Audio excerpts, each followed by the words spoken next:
네, 잠깐만요.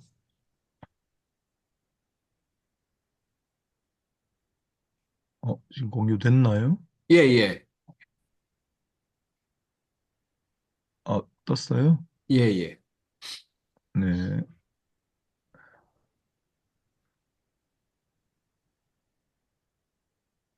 네, 불안의 개념. 네, 오늘도 함께 하겠습니다. 계속해서 하고 있는데, 원죄의 기원으로서의 불안, 점진적인 원죄로서의 불안, 죄의식이 없는 죄의 결과로서의 불안, 죄의 불안. 네 번째 편인데, 죄의 불안에는 악에 대한 불안이 있고, 선에 대한 불안이 있었습니다. 선에 대한 불안은 악마적인 것에 대한 불안인데요. 그래서 아직 안 했지만 이렇게 할 건데 여기에 해당하는 내용을 세 개로 나눠 가지고 지금 하고 있는데 선에 대한 불안 말하자면 서론에 해당하는 내용을 지금 하고 있네요. 그래서 죄의 불안, 선에 대한 불안 여기 하고 있고요. 사람들은 미학적, 형이학적 관점에서 잘한다. 윤리적으로 판단하고 의학적으로 지구하는 사람도 있다. 하고 그래서 지난 시간에 했던 거 악마적인 것은 칩거적인 것이다. 라는 거 했습니다. 칩거성. 오늘은 돌발적인 것이다. 무내용적이고 지루한 것이다. 자유의 상실이다를 조금 다루고 이 자유의 상실이다라고 하는 거에 대한 내용이 아까 전에 1번 육체적 정신적으로 상실된 자유, 2번 정신적으로 상실된 자유 이렇게 되어 있었습니다. 그래서 오늘은 돌발적인 것이다, 무내용적이고 지루한 것이다, 자유의 상실이다 세 가지를 오늘 함께 하도록 하겠습니다. 네, 악마적인 것은 돌발적인 것이다. 페이지로는 259페이지에서 272페이지까지에 해당합니다. 지난 시간에는 악마적인 것은 집거적인 것이다 그랬는데 집거성이란 말 처음 했었는데 잘 안 쓰는 표현이라 폐쇄성 뭐 이렇게 하면 될 거다라고 했습니다. 그럼 돌발성은 뭐냐? 제가 좀 요약을 했는데요. 돌발성은 집거성의 다른 표현이다. 예, 집거성이 내용을 나타낸다면 돌발성은 시간을 따지는 경우다. 돌발성은 자기 외의 인간 생활에 부정적이고 교제에 있어서 폐쇄적이다. 예, 그래서 폐쇄성, 말하자면 집거성, 그리고 돌발성 이렇게 되어 있죠. 안팎으로 되어 있습니다. 반면 교제는 연속성을 띠는데 반면이 띄어져야 되네요. 그 부정이 돌발성이다. 혹자는 폐쇄성이야말로 비범한 연속성이라고 생각할지 모르지만 사실은 정반대다. 물론 폐쇄성의 외관상 연속성은 사실이지만 굳이 비유하자면 이러한 연속성은 돌고 있는 팽이 끝부분이 느끼는 현기증에 불과하다. 비유를 써놨는데요. 돌고 있는 팽이의 끝에 뾰족한 부분이라고 번역을 했습니다. 예, 뭐 거기도 팽이를 썼는지 그래서 팽이가 뺑 돌고 있는데 가만히 정지해 있는 것처럼 보이잖아요. 그래서 연속성이 있는 것 같지만 사실은 아, 외관상으로는 연속성이 있는 것 같은데 사실은 가만히 머물러 있는 그런 데서 오는 현기증에 불과하다 했습니다. 천편일률적인 항구 운동이 불러올 정신착란에만 이르지 않는다면 사람들은 인간 생활의 다른 부분과 어느 정도 연속성을 가지려 할 것이다. 예, 천편일률적인 항구 운동이라고 번역했는데 페르페툼 모빌레. 예, 그래서 가만히 예, 항상 동일한 운동 그런 거. 그래서 정신착란에 이를 수 있는 그러한 내용인데 만약에 그렇게 정신착란에 이르지 않는다면 사람들은 어느 정도는 연속성을 가지려고 할 것이다. 진정한 연속성과 만날 때 사이비 연속성은 돌발성을 드러낸다. 돌발적인 것은 어느 순간 있는가 하면 사라지고 사라졌는가 하면 다시 나타난다. 연속성에 들거나 완성될 수 없는 돌발성은 이런 식으로만 표현된다. 가만히 돌고 있는 뱅이의 뾰족한 부분이 움직이는, 계속 움직이는 거. 그런 연속성이 계속 있는 것 같지만 사이비 연속성이다. 라고 얘기하고. 그 사이비 연속성은 진정한 연속성에 들어가거나 연속성이 완성을 낼 수 없는 그게 돌발성으로 표현된다. 라는 내용입니다. 그래서 돌발성은 폐쇄성, 교제에 있어서 폐쇄적이다. 그리고 가끔씩 이거 연속성이 있는 것처럼 보일 때도 사이비 연속성이다. 돌발적인 것은 법칙을 발견하지 못한다는 점에서 열병이나 정신착란과 다르다. 열병이나 정신착란은 가만히 보면은 나중에는 이래서 이랬구나 법칙을 발견할 수 있는데 돌발적인 것은 그런 법칙을 발견할 수 없는 그런 현상입니다. 자연현상이 아니라 심정의 현상이고 부자유의 표현이며 동시에 선에 대한 불안이다. 그래서 이 챕터가 지금 선에 대한 불안이죠. 그건 부자유의 발로고 심리적인 현상이다라고 얘기합니다. 선이란 이 경우에는 연속성을 의미한다. 왜냐하면 구원, 괄호가 자유의 최초의 표현이 연속성이다. 선은 연속성이다. 선이란 폐쇄성이 아니고 연속성이다. 라고 얘기합니다. 개체의 생활이 어느 정도까지 인간 생활의 연속성 속에서 경과하고 있는 동안에는 칩거성은 인간 안에서 오로지 자신과만 교제하고 따라서 언제나 돌발적인 것으로 존재하는 연속성의 주문으로 존속한다. 예, 폐쇄성, 칩거성은 자기 안에만 있으니까 타자와 외부와 연속하는 것이 이루어지지 않을 뿐더러 네, 칩거성의 내용에 따라서는 돌발적인 것이 무서운 것을 의미할 수도 있지만 때에 따라서는 우스꽝스러운 것일 수도 있다. 이런 관점에서 본다면 어떤 개체라도 많건적건 돌발적인 것을 가지고 있다고 할 수 있다. 마치 어떤 개체라도 고정관념은 어느 정도는 가지고 있듯이 나는 이러한 것에 대해 더 이상 논의하지 않으려고 한다. 그러나 돌발적인 것은 언제나 선에 대한 불안이 내재한다는 사실만은 상기시켜두고자 한다. 돌발적인 것에는 자유가 스며들어가기를 꺼려하는 무언가가 있기 때문이다. 악에 대한 불안 때문에 야기되는 여러 형태에서 돌발적인 것은 나약성으로 나타난다. 만일 악마적인 것이 얼마나 돌발적인 것인가를 표현하려면 미학적으로 고찰하면 된다. 지금 계속 돌발적인 것이라는 걸 지금 하고 있는데 지금 우리가 하고 있는 부분이 선에 대한 불안이고 악마적인 것을 다루고 있는데 그렇다면 결국 악마적인 것은 선에 대한 불안의 악마적인 것은 연속성이 아니라 폐쇄성, 이게 집거성이었고 그리고 연속성이 아니라 돌발성에 있다라는 얘기입니다. 이런 경우에 이 돌발적인 것은 동시에 나약성으로도 나타난다. 그래서 알듯말듯한 이 이야기를 설명하는 도구가 메피스토텔레스 이야기인데 뒤에 조금 나옵니다. 악마적인 것이 얼마나 돌발적인 것인가를 표현하려면 미학적으로 고찰하면 된다. 메피스토텔레스를 예로 들면 그의 본성이 아니라 극중 효과로만 이용하려면 대사를 주어보면 되리라. 하지만 그렇게 해서는 메피스토텔레스 자체를 표현할 수 없다. 그냥 메피스토텔레스라고 하는 존재를 본질적인 그가 아니라 그냥 그게 나타나는 하나의 뭐 등장인물 그런 정도로만 활용하려면 대사를 쭉 줘보면 된대요. 그러나 그렇지 않고 메피스토텔레스 자체를 표현하려면 대사 가지고는 잘 안 되고 오히려 그 본성에 관하여 제가 보충했고요. 민간 전설이 더 잘 묘사한다. 악마는 3000년 동안이나 계속 주저앉아서 어떻게 하면 인간을 쓰러뜨릴 수 있을까를 궁리한 결과 마침내 그 결과를 찾아냈다는 것이다. 여기서 3000년이라는 숫자는 악마적인 것이 마음에 품고 있는 칩거성에 관한 표상이다. 그렇다면 맵시도텔레스를 더 잘 표현할 수 있는 수단은 무언극일지도 모른다. 3000년 동안이나 가만히 있었대요. 악마가. 삼킬자를 두루 다니며 삼킬자를 찾고 있다 그랬는데 가만히 인간을 쓰러뜨릴 궁리를 하는 것이 악마의 속성이니까. 그래서 이 3000년 동안 집거성이죠.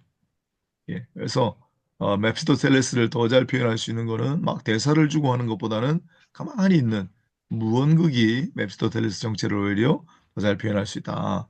나중에도 하나 나옵니다만 아기의 심연 속에서 용솟으시는 어떤 무시무시한 말도 무언극적인 것의 영역 안에 존재하는 비약의 돌발성과 같은 효과는 내지 못할 것이다.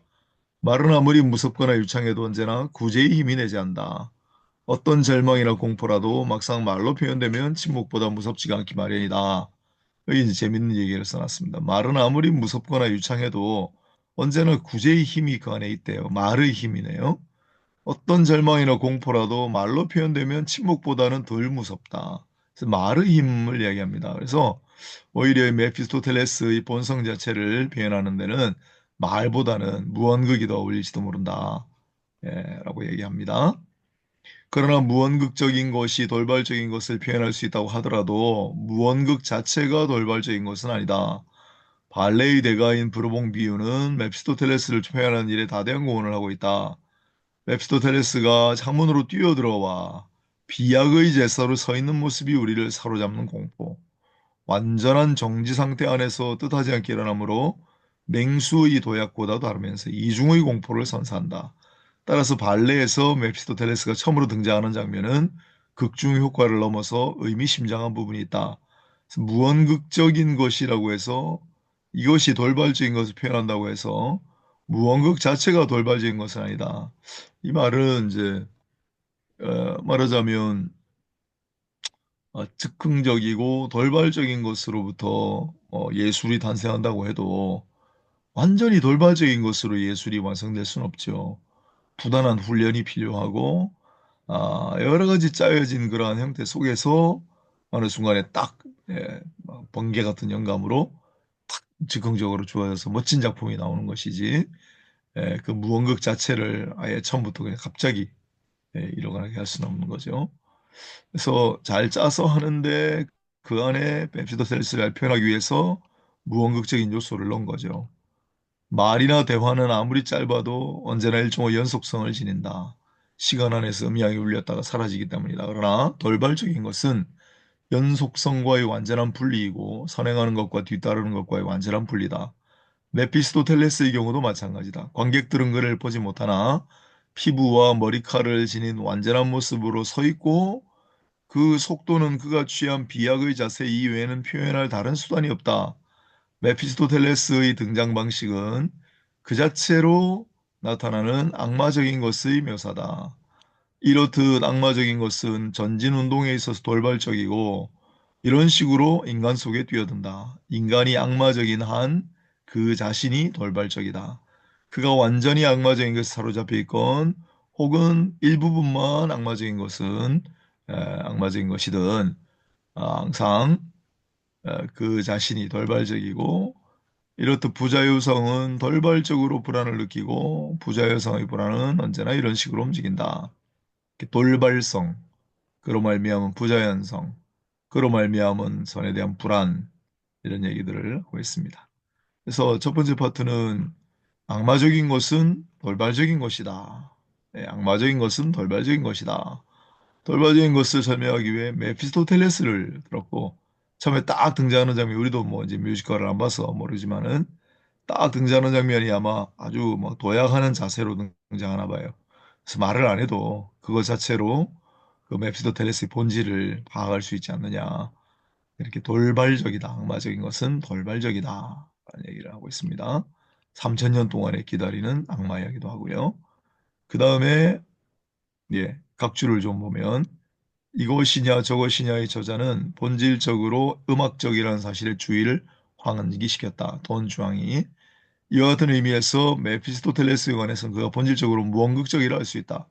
무언극적인 것과 음악적인 것은 똑같은 운명을 겪어왔다. 사람들은 모든 것이 무언극적인 것이 될 수도 있고 모든 것이 음악적이 될 수도 있다고 믿어왔다. 파우스트라는 발레 작품이 있다. 만일 그 작가가 메피스토텔레스 무언극적으로 파악되어야 한다는 사실이 무엇을 의미할 참으로 이해하고 있었다고 하면 그는 결코 파우스트를 발레로 만들 생각은 하지 않았을 것이다. 메피스토텔레스가 무언극적으로 파악되어야 한다라고 이해한다면 굳이 발레로 만들었겠는가 하는 얘기를 하네요. 이것도 작품을 제가 잘 몰라가지고 두 번째 내용입니다. 악마적인 것은 무내용적이고 지루한 것이다. 악마적인 것이 무언극적이라는 사실을 아는 예술가가 있다고 치자 악마로 하여금 어떻게 말을 시킬 수 있을까? 돌발적인 방법을 취할 수는 없다. 대화의 흐름이 끊기기 때문이다. 그렇죠? 네. 무언극적이지만 그래도 그걸 이어가야 하니까 그렇다고 막 아무데나 툭 뛰어나오게 할 수는 없으니까 그렇다고 불쑥 말을 시킬 수도 없다. 오히려 정반대의 수법, 즉 지루함을 무대에 등장시킬 것이다. 네, 지루함을 무대에 등장시킴으로 말미암아 이 악마적인 것을 표현할 것이다. 돌발성에 대응하는 연속성은 사람들이 불멸성이라고도 부를 수 있는 바로 그것이다. 지루함이나 불멸성은 연속성은 불멸성이라고도 부를 수 있고 그것은 동시에 진부함이나 지루함과도 닿아 있다 하는 겁니다. 그래서 지루함이나 불멸성은 실로 무에 있어서 연속성이다. 이런 관점에서라면 앞선 3000년도 무시무시한 공허와 무내용성의 표상에 해당한다. 3000년 동안 가만히 있으니까요. 자유는 연속성 속에 고요히 머물러 있다. 이와 반대가 돌발적인 것이다. 그러나 이는 동시에 평정일 수도 있다. 가만히 있는 거죠.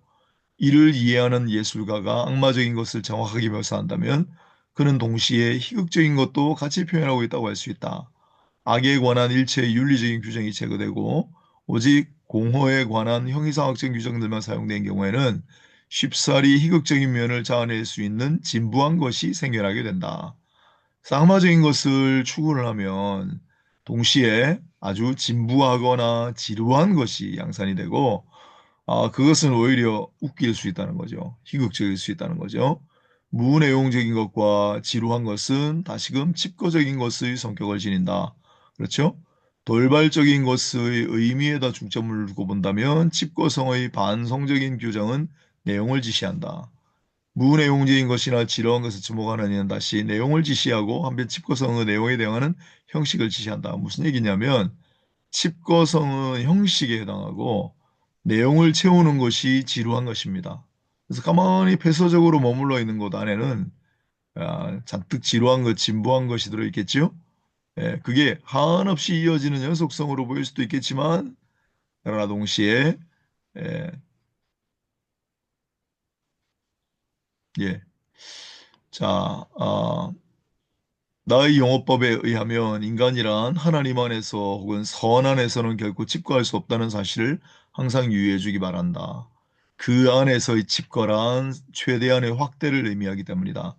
인간 속의 양심이 결정적으로 전개되고 있다면 다른 점에서는 스스로를 폐쇄하더라도 그만큼 더욱더 그는 확대되고 있는 것이다. 하나님 안에 있거나 선 안에 있거나 양심 안에 머물러 있으면 오히려 그는 확대를 거듭하지 예, 스스로 축소하거나 폐쇄되지는 않을 것이다. 만일 유행하는 철학자들의 용어법을 사용한다면 악마적인 것은 부정적인 것이며 속이 비어있는 요마처럼 무라고 할 수도 있을 것이다.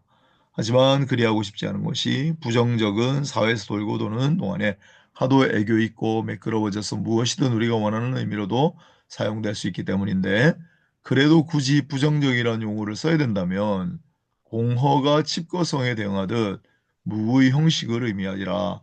칩거성이 상태를 나타내는 반면 부정성은 관계를 나타낸다. 네, 여기 히베르그가 떨어질 수 없는 사람들에서 난쟁이 빈스 레브가 연출한 그리스도의 역은 참으로 의미심장하다. 지루한 것이 희극적이라는 사실을 올바르게 이해했기 때문이다.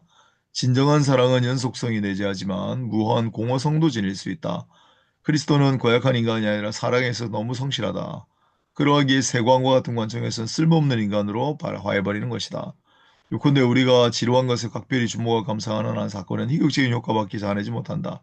세관 안에서 그리스도의 위치는 그 위치가 어울리지 않아야만 비로소 희극적인 것으로 느껴지게 된다. 결국 승진이 없다는 사실을 알았을 때면 그리스도를 할지라도 속수무책에 있었을 것이다. 그러나 그의 사랑만을 두고 말할 때는 그야말로 진정한 자기 자신 주인이었음을 두말할 나위도 없다. 이게 이제 책에 나오는 이 각주라 제가 썼습니다만 그래서 이 히베르그라고 하는 사람이 쓴 이 작품에서 크리스토라고 하는 사람을 더 지루한 예, 그런 아주 진실한 사랑이지만 희극적인 그런 효과를 자아내는 사람으로 인용을 했습니다. 자, 이제 위의 내용이 칩거성은 형식을 나타내고 그건 공허하다라고 그랬고 그걸 하나의 상태라고 본다면 지루함, 진부함은 내용을 나타내고 그것은 부정성이고 타자와의 관계를 나타낸다. 예, 그래서 외부와의 접촉, 외부와의 관계가 없는 상태. 그래서 집거성과 오늘 돌발성 내지는 지루함, 예, 돌발성의 내용은 지루함이라고 그랬으니까 이런 이제 관계가 되지 않나. 예, 집거성이 형식이면 그건 하나의 상태고, 그러나 지루함은 그 안에 내용이고 그런 관계다. 이렇게 되어 있습니다. 부정적인 것이 이런 식으로 이해된다면 나로서는 부정적인 것이 악마적인 것을 지칭하는 데 사용되는 것을 반대하지 않겠다. 그러나 최근 철학 속에 부정적이라는 개념에 일체의 망상이 깃들었다. 그리하여 부정적인 것은 점차 통속적인 희가극에 나오는 인물처럼 해버리고 말았다. 예를 들면 벨만의 희가극에 처음에는 나팔수였다가 다음에는 세관의 하급관리로 하숙집 주인으로 다음에는 우편 배달부식으로 등장하는 우스꽝스러운 인물을 만나면 웃음을 금할 길이 없는 이런 식으로 내용이 없는 거죠. 부정적인 거죠. 그런 것이 요새는 너무 희극적으로만 취급이 되는 통속적인 그런 인물처럼 취급이 되는 그런 경향이 있다. 예. 이런 식으로 사람들은 아이러니를 부정적인 것으로 설명했다. 그 처음에 해겔인데 이제 해겔을 비판합니다. 여기. 이상하리만치 해겔은 아이러니에 대해 그다지 신통한 이해가 없었다. 아이러니를 세상에 끌어들여서 이름을 붙여주는 이는 소크라테스인데 소크라테스의 아이러니는 신적인 것에서 속에서 자기를 확대하기 위해 우선 다른 사람들에 대하여는 자기를 폐쇄하는 집거성으로 시작했다는 사실과 즉 신적인 것 속에서 자기를 확대하기 위하여 그러나 반대로 다른 사람들에 대해서는 자기를 폐쇄하는 집거성으로 시작한 것이 소크라테스의 아이러니고 은밀하게 이야기하기 위해 문을 닫고 다른 사람들을 우롱하기 위해 시작한 것이라는 사실. 예. 또한 해겔을 비롯한 사람들은 관심조차 기울이지 않았다. 그러면서도 이런저런 현상이 아이러니라고 이야기를 하는데 심오한 사색을 전적으로 결여하고 있기 때문에 이 해겔을 비롯한 이 사람들이 아이러니에 대해 갖고 있는 지식은 귀족 출신 청년이 어떤 이제 잡화점에 취직을 하려고 면접을 보는데 이 사과는 어디서 왔나 하니까 건너편 식료품 상에서 사왔습니다라고 대답하는 것과 같은 그런 아이러니에 대해서는 전혀 심오한 사색이 없고 지식이 없는 그런 상태다. 아이러니는 소크라테스가 그려왔고 이것은 곧 신 속에서 자기를 확대하기 위해 우선 다른 사람들에게는 폐쇄하는 집거성으로 나타났다. 이것이 바로 소크라테스의 아이러니다. 그러나 요즘은 그런 내용이 없고 오히려 너무 가벼운 경박한 그런 흐름으로만 가는 것 같아서 마음에 들진 않지만 그래도 악마적인 것을 부정적인 것이라고 한다면 반대하지는 않겠다. 그런 내용들을 다루고 있습니다. 그래서 악마적인 것은 돌발적인 것이다. 악마적인 것은 무내용적인 것이고 지루한 것이고 진부한 것이다. 내지는 악마적인 것은 부정적인 것이다. 이렇게요. 그 다음에 마지막으로 악마적인 것은 자유의 상실이다. 이제 우리는 다시 악마적인 것은 선에 대한 불안이라는 규정으로 되돌아온다. 불안은 선과 접촉하는 순간에 가장 뚜렷이 나타난다. 지난 시간에 했는데요. 선과 접촉하는 순간에 가장 뚜렷이 나타난다. 예수님이 다가오시니까 귀신 들린 사람들 속에 있는 귀신이 내 주여 당신이 우리와 무슨 상관이 있나이까 이렇게 막 불안에 떨고 있던 모습을 떠올리면 되겠습니다. 악마적인 것은 인간의 공포든 태양 속 흑점 혹은 흰운 속 흰점처럼 존재해도 인간 속의 무시무시한 공포로든 혹은 태양 속의 흑점이나 흰운 속의 한 흰점처럼 자꾸 미미하게 존재해도 능력은 동일하대요. 악마적인 것의 일부분이라도 전부 악마적인 것에 사로잡혀 있는 경우와 마찬가지로 선에 대한 불안을 품고 있다. 죄 아래 노예의 상태 역시 부자유성이지만 이는 악에 대한 불안이다. 부자유성과 악마적인 것은 하나의 상태다. 심리학이 이를 관찰한다. 반면 윤리학은 어떻게 해서 거기에서 새로운 죄가 출현하는가 살핀다. 선만이 상태와 운동의 동일이기 때문이다. 그래서 이 선에 대한 불안을 가지고 있는 것이 바로 악마적인 것이다라는 내용을 지금 다시 강조하고 있고, 그것은 죄 아래 노예 상태에서 느끼는 악에 대한 불안하고는 같지 않다. 네.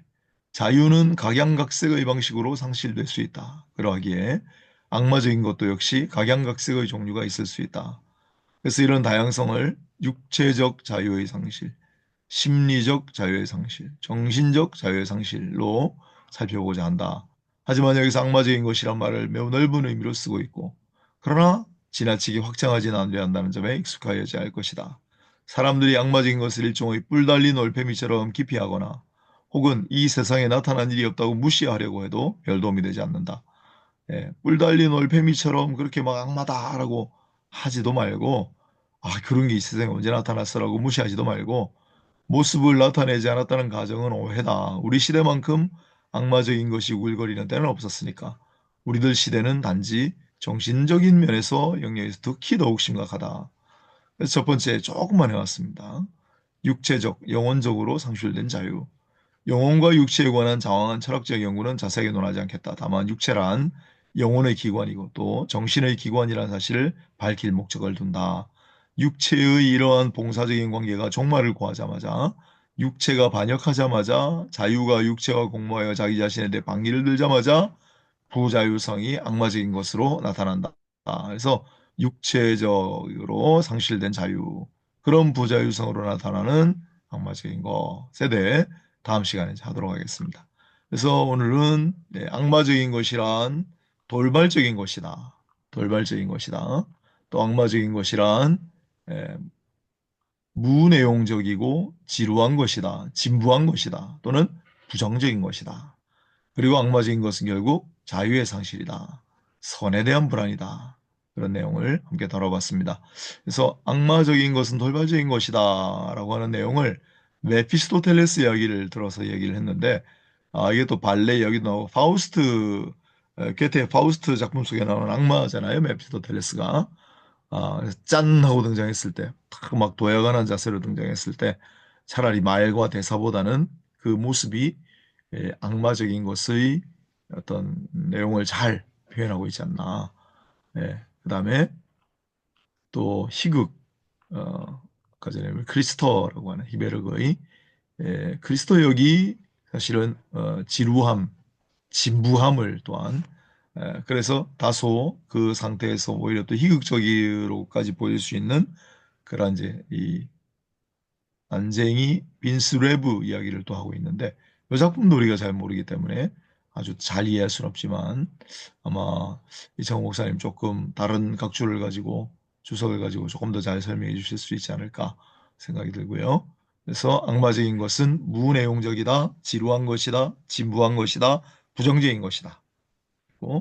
그 다음에 악마적인 것은 역시 자유의 상실이다. 요건 이제 앞으로 계속하겠다라는 내용이 오늘까지 내용입니다. 그래서 오늘 전체적으로 악마적인 것이란 악마적인 것이란 지난번에 쭉 해온 내용인데, 사람들이 악마적인 것이다 하면 너무 철학적으로 고찰하는데 그렇진 않고, 악마적인 것을 너무 윤리적으로 간주해서도 안 되겠고, 악마적인 것을 의학적으로 고쳐야 되는 질병으로만 간주하는 것도 옳지 않고, 그래서 악마적인 것은 심리적인 것이다. 그리고 강마진 것이라는 게 어떤 내용이냐면 칩거적인 것이고 돌발적인 것이고 무내용적이고 지루한 것이고 자유의 상실이다. 결국 자유의 상실이다를 할 텐데, 이런 내용을 가지고 있다는 것을 요약해서 정리해 드렸습니다. 제가 할 수 있는 역할은 여기까지네요. 이하는 이창호 목사님과 다른 분들의 고견에 맡기도록 하겠습니다. 발제를 마치도록 하겠습니다. 와, 이거 하나, 두나, 세나, 네나, 이 진짜 독특하네요. 하나는 늘 하나 이랬는데, 하나, 두나, 이렇게 잘 안 했던 것 같은데. 와, 이게 어떻게 이 생각을 하셨죠? 하나, 두나, 세나. 보통 씁니까? 이거를 이렇게 문장에서. 자, 네, 오늘 제가 네, 발제했는데, 예, 조금 우리가 생각해 볼게, 돌발적인 것이다라고 했는데 돌발적인 것이 어떻게 악마적인 것인가? 네, 또 돌발적인 것은 무내용적이고 진부하고 지루한 것이다. 부정적인 것이다. 그러면 진부하고 지리하고 부정적인 면이 있고 그런 건 악마적인 것일 수 있는지 그런 내용도 한번 생각해 보고 하면 좋겠습니다. 네, 이창호 목사님, 혹시 예, 이 영역에 대해서 우리 박 목사님 발제해 주셨는데 좀 뭐 첨언하거나 뭐 이렇게 일반적으로 좀 더 쉽게 잘 설명을 해 주실 수 있으면 좀 좋겠습니다. 예, 제가 그냥 이해한 방식으로 좀 말씀을 드리면, 아까 돌발적인 것이 어떻게 악마적인 것이 될 수 있느냐, 이거는 그냥 포이트 심리학적으로 이해하시면 아마 좀 좋지 않겠는가 이렇게 생각이 들거든요. 그래서 이 돌발적인 것은 억압 때문에 나타나는 현상이다. 그러니까 폐쇄성이라고 하는 거는 하나의 어떤 억압된 상태인데, 그 억압된 상태로만 남는 게 아니고 어떤 방식으로든 그것이 외재적으로 표출이 되는데 그게 언제 표출이 될지 모르는 그런 부분들이 있다 보니까 이게 돌발적인 상황으로 나타난다. 그래서 이 상태 자체가 굉장히 좀 뭐라고 할까요? 어, 그렇게 폐쇄성과 이 돌발적인 거는 그냥 뗄래야 뗄 수 없는 관계고, 그리고 이 메피스토펠레스를 얘기할 때 이 3천년이라고 하는 게 그 정도로 억압돼 있는 상태. 그 정도로 억압돼서 완전히 닫혀 있는 그 폐쇄적 상태가 갑작스럽게 그렇게 나타난다. 이렇게 좀 이해하시면 어떨까. 이게 이해를 쉽게 말씀드리자면 이제 그렇게 말씀드릴 수 있을 것 같고요. 그리고 또 하나는 뭐냐면 이게 이제 지루함이고 이게 내용이 없다, 무다 이제 그렇게 얘기를 했는데 이거를 조금 더 다른 방식으로 만약에 설명을 드린다면 이게 이제 실존적 공허라고 설명을 드릴 수 있을 것 같습니다. 그러니까 이 돌발적인 상태가 나타나고 또 그런 폐쇄적인 상태는 그 3천년이라고 하는 어떤 비유적인 표현 안에서 이 전체가 다 허무, 공허함 자체. 아무런 삶의 의미도 부여할 수 없는 상태. 그래서 그게 악마적인 어떤 상태로 읽혀지지 않냐. 이런 전체 큰 맥락에서 이렇게 이해하시면 좋겠다 이렇게 좀 말씀을 드릴 수 있을 것 같고요. 그리고 여기에 집거성 어떤 이 폐쇄성에 대해서 긍정적 폐쇄성이 하나가 있습니다. 그래서 이 긍정적 폐쇄성은 뭐냐면 여기서 이제 그렇게 설명이 돼 있거든요. 오히려 폐쇄성이 최고의 확장인 경우가 있다. 이것은 하나님 안에서의 폐쇄성이다. 라고 하는 이거는 오히려 가장 큰 확장이다라고 얘기를 하면서 아까 홍석진 목사님이 누구 얘기를 했냐면 소크라테스 얘기하면서 소크라테스가 문을 닫고 들어갔다고 하지 않았습니까? 근데 요 덴마크 곽주를 보니까 요 이야기가 성경을 인용한 거래요. 성경을 인용한 건데 어디를 인용한 거냐면요. 마태복음 5장인가 6장에 거기 보면 기도하려고 하는 사람은 문을 닫고 골방에 들어가서 기도하라는 내용이 있지 않습니까? 네. 그거를 말한 거래요. 그러니까 기도하는 사람이 뭐냐면 이 바리새인들처럼 길거리에 돌아다니면서 그렇게 하는 게 아니고 문을 닫고 아주 폐쇄적으로 하나님 앞에 서거든요. 문을 닫고 폐쇄적으로 하나님 앞에 서는 건데 이게 역설적이게도 그 하나님 앞에 선 자야말로 가장 확장된 폐쇄성이다라는 측면에서 아마 대비해서 좀 생각을 하시면 좋을 것 같아서 한번 소개 말씀을 드렸습니다. 예. 간략하게 한 이 정도 말씀을 네. 드리겠습니다.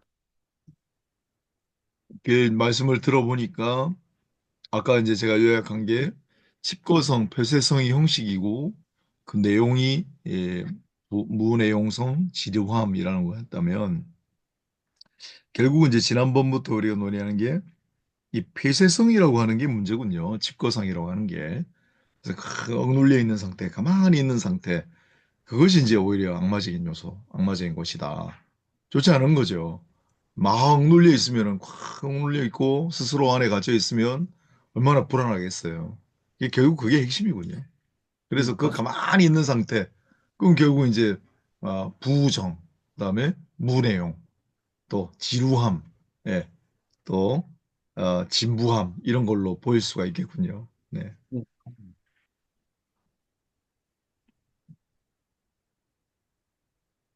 저는 그 내용을 생각하면서 욥기를 좀 생각해 봤고요.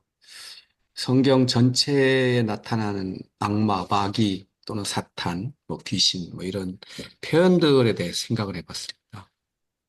그러니까 뜬금없이 에덴 동산에서 이제 그 아담에게 접근했던 악마성, 그리고 뭐그 이후에 악마가 이제 뚜렷하게 잘 나타나지 않다가 또 어느 시점에 이제 악마가 나타나서 그 욥기 같은 경우 이제 천상회의를 하나님께 요청을 해서 그 하나님의 참된 구원자로서의 자유를 누리고 있는 욥을 이렇게 돌발적으로 그렇게 또 나타나서 그 고통을 주는 그런 내용들.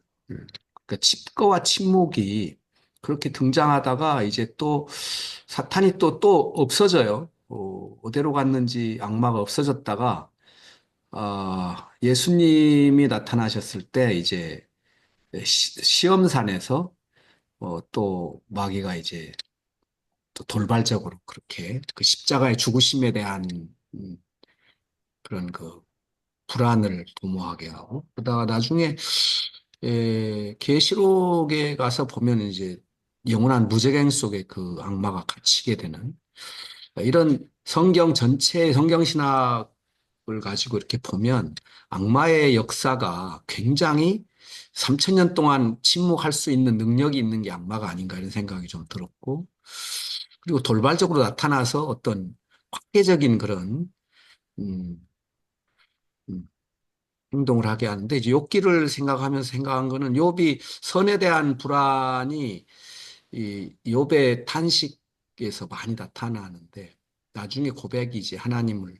다감각적으로 경험하게 되는 그런 신앙 고백으로 등장하는 거를 자유로 이렇게 예, 출구가 플랫폼이 자유로 나타나는 것을 좀 보거든요. 그래서 제가 사실은 이 내용 듣는 동안에는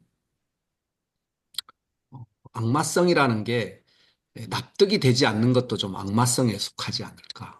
이해가 되지 않는 거. 제가 키르케고르를 계속 공부하면서 키르케고르가 참 악마적이다 이런 생각이 들거든요.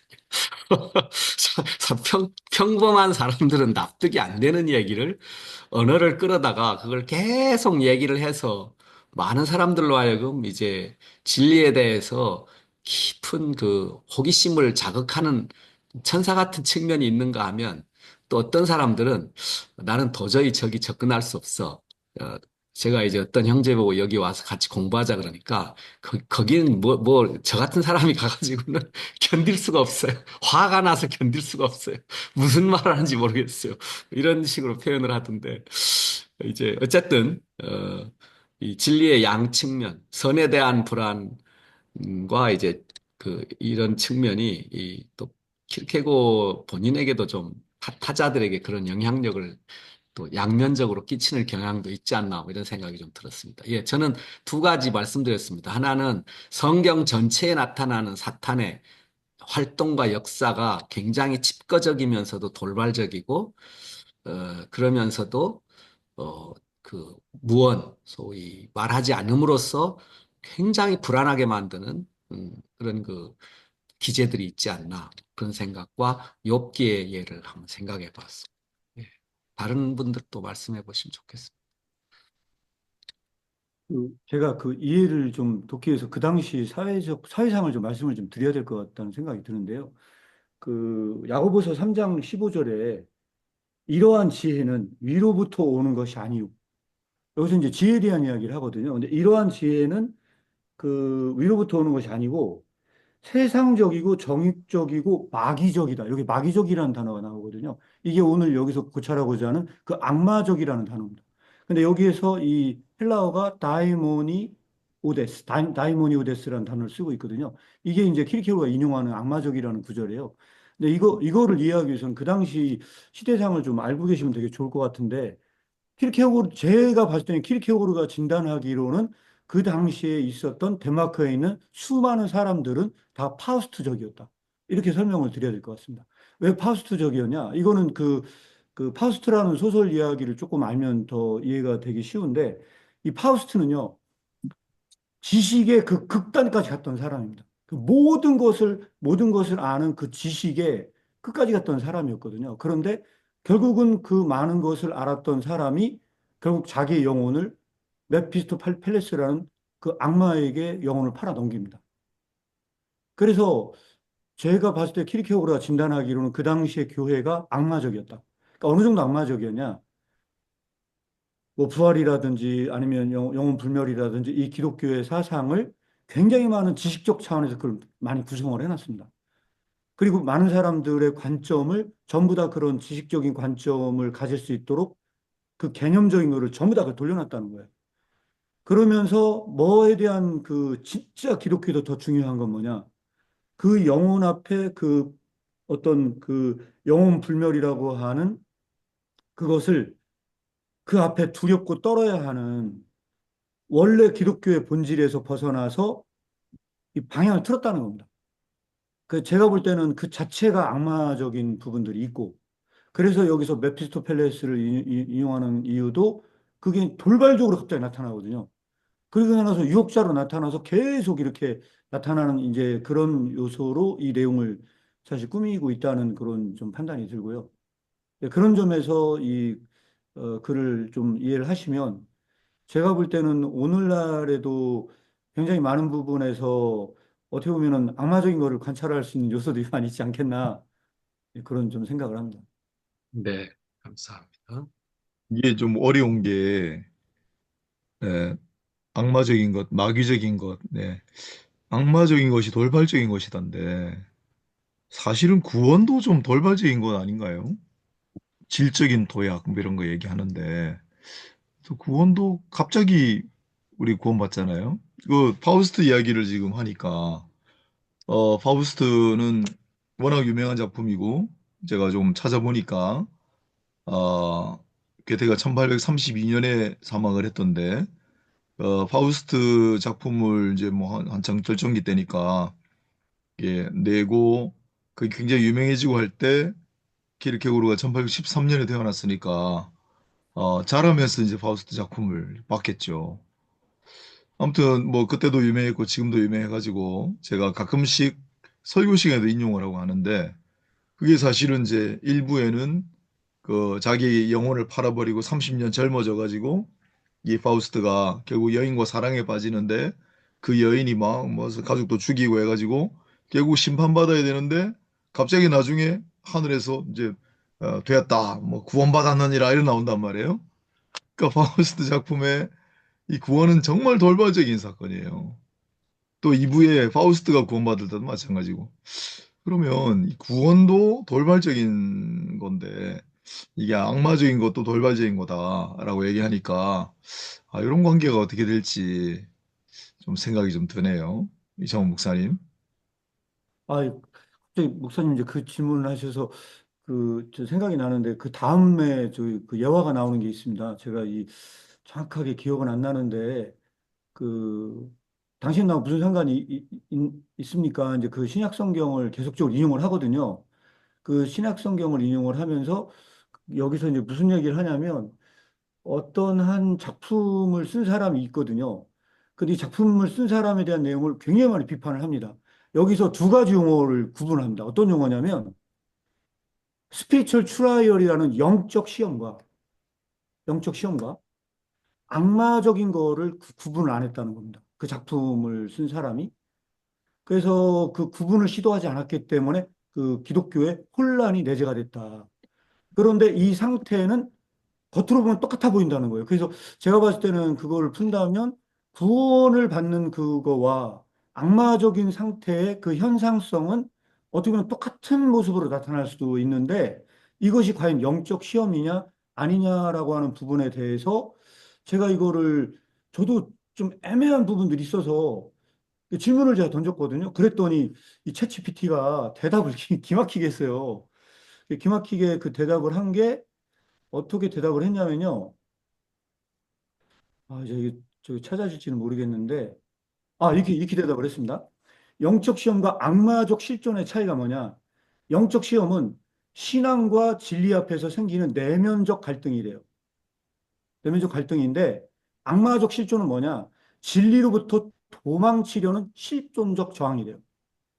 비슷해 보이는데 그 두 번째는 불안의 방향인데 그 신앙 영적 시험은 그 자리로 다시 나아가려는 의지래요. 그 불안 자체가.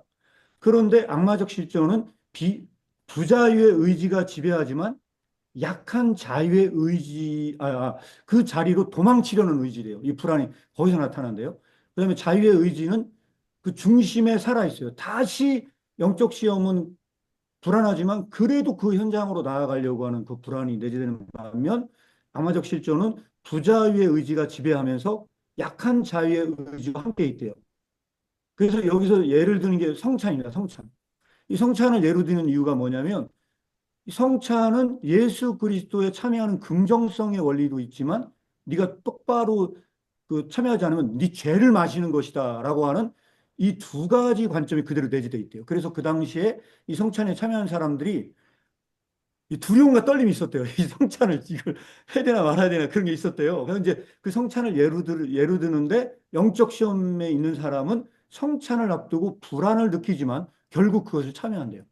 그런데 악마적 실존은 성찬의 진리를 이해하면서도 피하려 하고 그것을 정당화시키는 논리를 만든대요. 약간 이제 이런 식의 설명을 달았거든요. 그래서 이 구원이라고 하는 측면은 어디서 나타나는 거냐면 영적 시험에서 내가 도약을 하면 일종의 구원으로 가는데 그게 아니면 이제 이게 다시 또 실족의 상태로 넘어가는 부분이 있다 보니까 아마 이 점을 좀 구분하는 것이 더 중요한 부분이 되지 않을까 이제 그런 생각이 들어서 말씀드렸습니다. 네. 그 하나님은 사랑이시다라고 하지만 이제 사랑이 하나님이 아닌 것과 연관해서 이제 악마는 돌발적인 것이지만 모든 돌발적인 것이 악마는 아니다라는 논리로 생각을 해보면 제가 아까 이제 천사도 보면 어, 천사론이나 마귀론이나 뭐 이런 것들이 그 책으로 잘 안 나오더라고요, 신학에서. 왜냐하면 굉장히 돌발적이기 때문에 연속성이 없기 때문에 천사론이나 마귀론 같은 것들이 책으로 잘 안 나오고 주로 그건 이단들이 이제 써가지고 그걸 자신들의 어떤 그 이단 논리를 이제 형성해 가기 위한 하나의 도구로 쓰는 경향이 좀 있는 것 같더라고요. 그래서 이제 예, 아까도 말씀드렸는데 이제 예, 구원도 돌발적인 것이라고 저는 생각이 들거든요. 왜냐하면 구원이 우리에게 다가올 때 질적 도약을 통해서 그리스도를 믿게 하고 신앙 고백을 통해서 하나님 나라에 참여하게 하는 것도 굉장히 돌발적인 것 같은데, 근데 이제 에, 연속적인 측면에서는 하나님은 이제 창세 말, 뭐 저기 창세 전부터 계셨고 이제 세상을 이제 문 닫은 이후에도 하나님은 계실 거니까 하나님은 정말 영원히 연속적인 것 같은 반면 이제 다른 것들은 영원히 연속적이진 않지 않나 그런 생각이 좀 들었습니다. 영원히 연속적인 게 이제 하나님 안에서 하나님의 사랑, 하나님의 자녀들이 영원히 연속적이고 하나님 안에 있으니까 그런 정도는 구원받은 인간의 영혼이 연속적이다. 뭐 이렇게 볼 수는 있는데 악마는 결국은 스스로 연속적이진 못한 게 아닌가 이런 생각들도 좀 해봤습니다. 김선홍 목사님, 혹시 들으시고 뭐 어, 제가 요즘에 이창호 목사님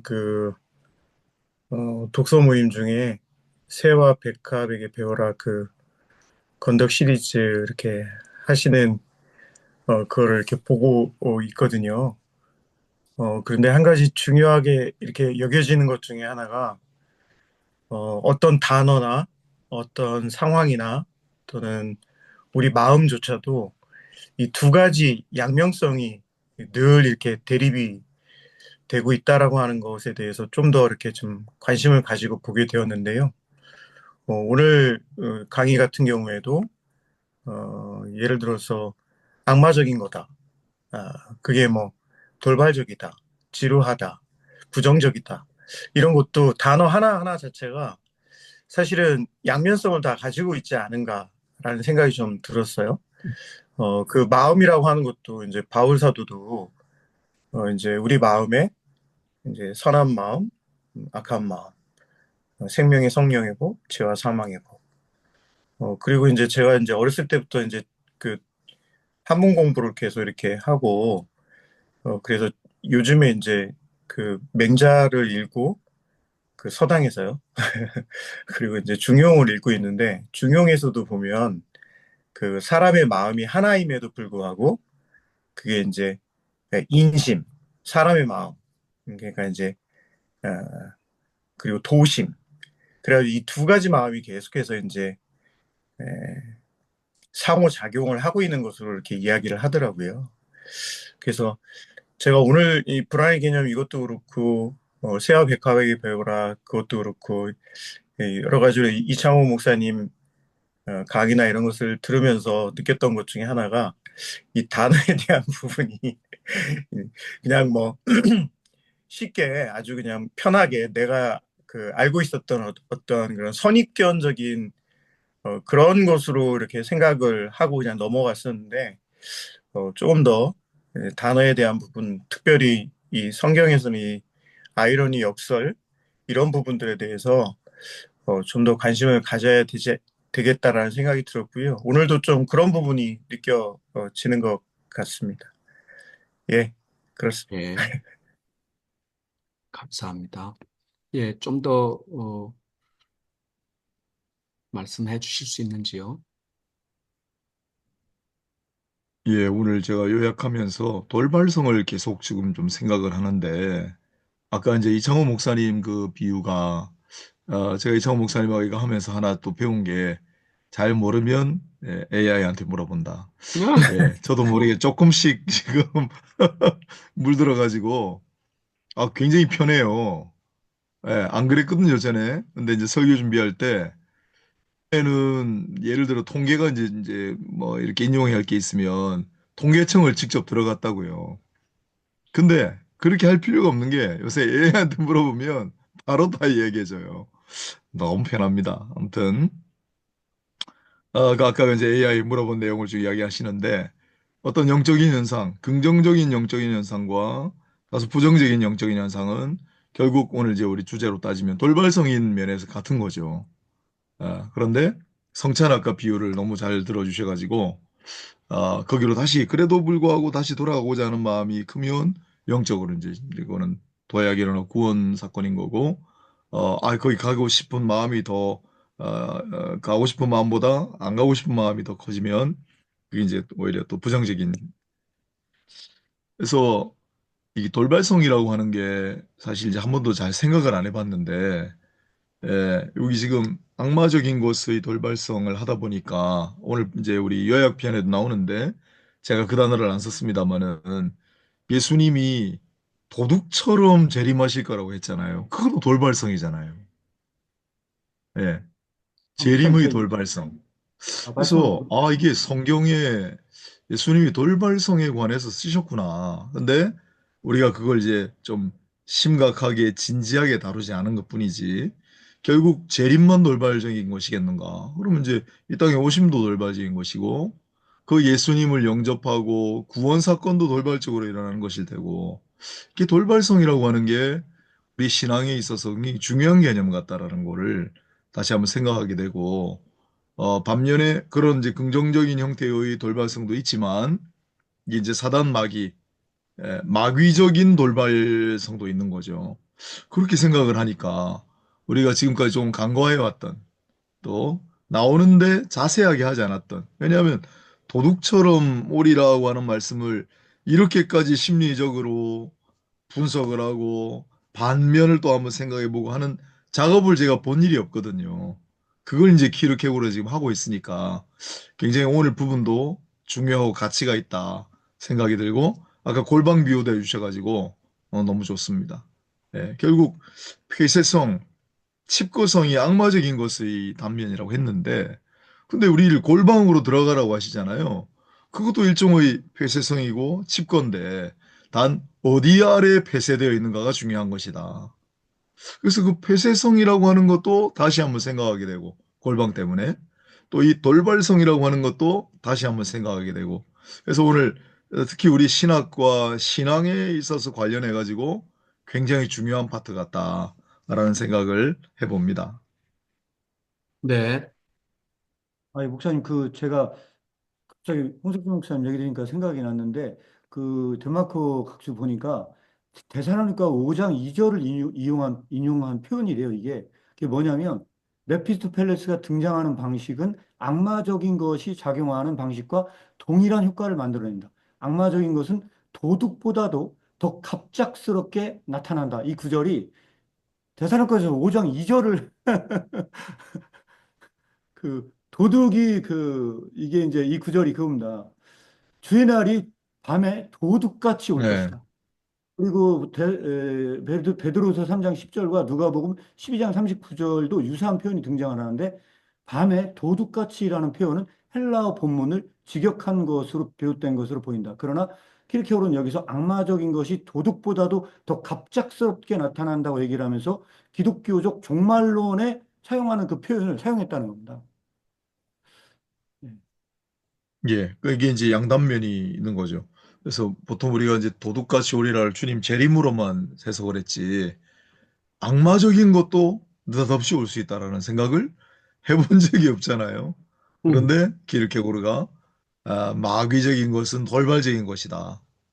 이제 그렇게 보니까 이 제목이 마귀적인 것도 돌발적인 것이다라고 해야 되는 그런 내용이 되는군요. 예. 예수님의 사건이 돌발적이듯이 마귀적인 것도 돌발적일 수 있다. 예. 예수님께서 우리를 골방에 들어가라고 하신 것처럼 마귀도 우리를 스스로 폐쇄하고 가둘 수 있게 한다. 그렇게 받아들여야 되겠군요. 이게 이제 굉장히 좀 독특합니다. 생각을 안 네. 해봤는데. 네, 저는 이제 들으면서 우리가 이제 언약과 언약의 성취라든지 또 하나님의 구원의 역사성이라든지 이런 거를 이제 얘기하지 않습니까? 물론 침례 신학에서는 침례 신학도 언약 신학을 얘기하는 걸로 알고 있는데 언약과 언약의 성취 또는 구속 뭐 이렇게 모형론과 실제론 이런 것들로 보면 하나님의 구원 역사 이런 거는 나타나는 상황은 돌발적이지만 하나님의 구원에 대한 예증이라든지 예표라든지 이런 것들은 전부 다 이제 모형론적으로 다 제시가 됐고 예수 그리스도의 재림이라든지 초림이라든지 이런 사건들도 현상학적으로는 돌발적이지만 실제로는 이미 모형론적으로 다 제시가 됐고 그런 측면에서 저는 이제 키르케고어가 악마적인 것은 직거적인 것이다. 뭐 돌발적인 것이다. 문해용적이고 지루한 것이다. 이런 악마적인 것은 자유의 뭐 상시다. 이런 얘기들을 할 때는 음, 동일한 저울로 뭐 이렇게 하나님도 직거적이고 하나님도 돌발적이고 하나님도 문해용적이고 지루한 이건 좀 그렇네요. 하나님 문해용적이지 않을까. 첫 번째, 두 번째 것까지는 직거적인 거나 돌발적인 것까지는 어떻게 보면 하나님하고도 좀 비슷한 성향이 있는데, 그러나 이제 키르케고가 얘기하고 있는 어떤 경중의 차이는 분명히 있는 것 같다는 느낌이 좀 들고요. 그래서 저는 이제 악마적인 부분에서 악마적인 것은 직거적이고 돌발적이고 문해용적이고 또 자유의 상실이다. 이거는 굉장히 키르케고는 이 악마에게 이런 독특성을 그렇게 좀 부여하고 있는 게 아닌가 하는 좀 느낌은 듭니다. 예, 그 이제 영적인 실체라. 근데 그게 또 거꾸로 완전히 반대로 뒤집으면 하나님의 세계를 또 이야기할 수 있는 예, 긍정적이고, 예, 지금, 강목사님 말씀하셔서 또 떠올랐는데, 그게 점진적인 구원 계시라고 하잖아요. 예, 언약도 마찬가지로 그런 점진성을 우리가 얘기를 하는데, 그러나 어떤 재림이라든지 구원 사건이라든지 특히 또 부흥 사건도 마찬가지고, 실제로 그게 일어나는 건 돌발적인 거죠. 예, 이렇게 생각을 하니까 그 특이점 이론이 있어요. 음, 특이점. 예, 특이점. 그래서 아마 이제 이제 영어로 하면은 singularity가 될 텐데, singularity를 영어로 혹은 한글로 쓰시면 자료가 엄청 많이 나와요. 특이점에 이를 때 탁 생긴다는 거죠. 음, 이게 오늘 내용이 돌발적인 것이다라고 이제 써서 처음에는 그냥 저는 요약을 했으니까 악마적인 것은 돌발적인 것이다. 이게 무슨 이야기지? 했는데 오늘 이야기를 나누다 보니까 막 실체가 막 생겨요. 악마적인 것도 돌발적인 것이다. 예, 왜냐하면 구원 사건도 재림 사건도 도둑처럼 오리라고 했으니까 돌발적인 거예요. 긍정적인 의미에서. 그런데 그게 갑자기 어느 날 밑도 끝도 없이 툭 이루어지는 게 아니라 아까 예술 작품도 그랬잖아요. 예술 작품이 뭐 갑자기 뭐 정말 아무 바탕 없는 데서 툭 떨어지는 게 아니라 만큼 많은 훈련을 하고 습작을 하고 많은 바탕이 된 데서 어느 날 파우스트 같이 독창적인 작품이 탁 나타나는 거잖아요. 그래서 특이점에 이르러야 탁 되는 거죠. 그래서 이거 싱귤레리티 이야기를 하는 거구나. 음. 라는 거를 또 알게 됐어요. 음. 기르케고르 얘기는 안 했지만 예, 참고가 되시면 좋겠습니다. 이제 또 하나 특이점. 참고로 또 말씀을 드리면 사실은 이게 약간 저는 이제 그렇게 생각을 하거든요. 이 프로이트 심리학처럼 억압된 게 자기도 모르는 사이에 무의식적으로 돌발적으로 막 나타나요. 꿈으로 나타나든가 그림을 그리다가도 그게 나타나든가 이게 악마적인 거는 완전히 폐쇄적이 돼 있지만 이 폐쇄된 상태로만 있을 수는 없고 이게 어느 때 갑작스럽게 어느 상황에서 이 이게 오버랩되면서 나타나는 증상들이 존재하지 징후들이 나타난다는 거죠. 이게 뭘 나타내느냐? 일종의 그가 폐쇄된 상태에 있다는 걸 나타내는 어떤 약간 질환적인 요소처럼 저는 그렇게 이해가 됐고요. 그리고 이제 관련해서 말씀을 드리면은 이게 이제 이것이냐 저것이냐의 그 미학적 존재에 있는 사람들이 있거든요. 근데 그 미학적 존재들에 있는 사람들이 이제 요번에 이제 공부하면서 보다 보니까 킬케로가 말을 만들었더라고요. 이 말을 만든 말이 뭐냐면 순파 네크로메노이라는 단어인데 이 말 자체가 의미하는 게 이게 이제 함께 죽은 자들이라는 뜻이래요. 그러니까 이거는 원래 헬라어로는 없는 단어인데 이걸 조합을 해서 만들었대요. 그래가지고 이제 거기에서 함께 죽은 자들을 향한 강연을 하거든요. 그 함께 죽은 자들이라는 사람들이 어떤 사람들이냐? 이 사람들은 기독교적인 거로 본다면요. 살아있으나 죽은 상태에 있는 것과 같은 사람들이거든요. 그리고 이 사람들이 주로 찾는 게 쾌락이에요. 쾌락을 찾고 계속 지속적으로 그 쾌락을 느끼는 상태로 빠져들어가거든요. 그 대표적인 예가 돈주왕입니다. 그런데 이 사람이 거기서 완전히 절망 상태에 빠진데 왜 그러냐면요. 그 상태가 전체가 다 무의미해요. 그 전체가 지루함이에요. 그래가지고 그거를 달래기 위해서 자꾸 쾌락을 찾는데 그 상태에서 벗어나지 못해요. 그러니까 이게 뭐냐? 이게 제가 볼 때는 폐쇄성의 상태인데 이 폐쇄성의 상태인데 선이 딱 나타나면은 이게 이제 어떤 그 불안이 생겨요. 이게 자기가 어떤 도약을 해서 나가야 되는데 이 도약이라기보다는 그 저항에서 오히려 더 거기에 안주하려는 어떤 상태, 약간 그런 식으로 저는 이게 느낌이 왔습니다. 예, 점점 더 깊어져서 좋네요. 선에 대한 불안이라는 게 오늘 우리의 주제인데, 그 금방 우리 장 목사님께서 그걸 좀 더 선명하게 잘 정리해 주신 것 같습니다. 저는 이제 그 쾌락이나 소위 죄를 짓기를 좋아하는 어떤 그 쾌락의 옹호나 죄의 옹호 이쪽으로 가는 선의 불안, 그 선에 대한 불안 또는 역작용 이런 것도 좀 생각을 했는데 한편으로는 이제 정말 경건하게 살아가는 사람들 또 거룩과 성결 가운데 살아가는 사람들조차도 선에 대한 불안이 있지 않을까. 아, 사실 아까 그 이창호 목사님께서 성찬을 얘기했는데 고린도 교회 성도들이 이제 죄를 회개하지 않은 채로 성찬에 참여함으로 병든 자도 있고 심지어 죽은 자도 있다라고 말하거든요.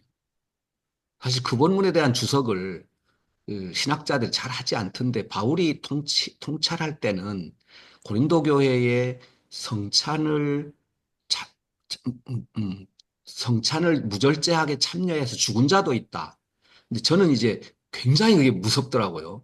바울이 영적으로 그 죽은 자들 가운데 저 사람은 성찬에 잘못 참여해서 죄를 회개하지 않고 참여해서 마치 옷에 묻은 때를 다리미로 다려가지고 그 더 이상 빨아도 빨아지지 않는 때 찢기가 된 것처럼 성찬에 잘못 참여함으로 병든 자도 있고 죽은 자도 있다라고 정의하는 그 바울의 모습을 보면서 바울의 영적 통찰력이 오늘날 어떻게 우리 목회자들에게 적용될 수 있을까?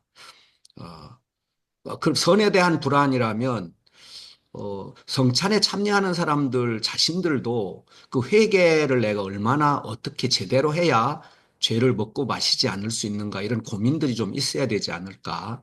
뭐, 예, 전 그런 생각도 좀 해보거든요. 아, 그 목사님이 말씀하신 걸요. 정확하게 영적으로 상실된 자유에서 킬케고가 논하고 있는 겁니다. 거기서 무슨 얘기를 하냐? 경건한 자에 들어있는 악마적 불안을 이야기합니다. 음, 그러니까 여기 그 선에 대한 불안이 이 경건 속에 내재되는데 이 사람들은 어떻게 하냐? 그 성찬에 대한 의식을 기가 막히게 다 한대요. 그래서 그거를 다 지켜 행한대요. 근데 정작 성찬의 의미로 들어가지 못한대요. 음, 그거는 그에게 굉장히 두렵고 떨리는 자리이기 때문에 거기까지 못 간대요. 형식적으로만 남는데요. 그래서 이 킬케고르는 성찬에 대한 게 얼마나 중요한 거냐? 일기에다가 그런 얘기를 해놨습니다. 내가 유일하게 마지막으로 하나님 앞에서 안식하는 곳이 성찬이라고 얘기를 했거든요. 음, 그 정도로 킬케고르는 성찬을 너무너무 중요하게 생각을 했는데 마지막 죽을 때